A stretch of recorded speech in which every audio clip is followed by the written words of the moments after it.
ఇదే కదా నీ కథ ముగింపులేనిదై సదా సాగదా నీ కంటి రెప్పలంచున మనస్సు నిండి పొంగిన ఓ నీటి బిందువే కదా నువ్వెతుకుతున్న సంపద ఒక్కొక్క జ్ఞాపకానికి 100 ఏళ్ల ఆయువుందిగా ఇంకెన్ని ముందు వేచనో అవన్నీ వెతుకుతూ పదా మనుష్యులందు నీ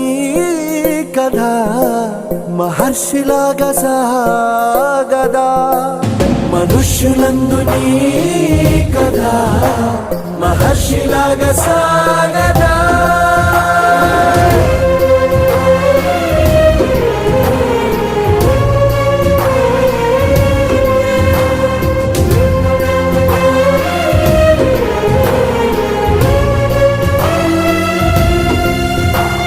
ఇదే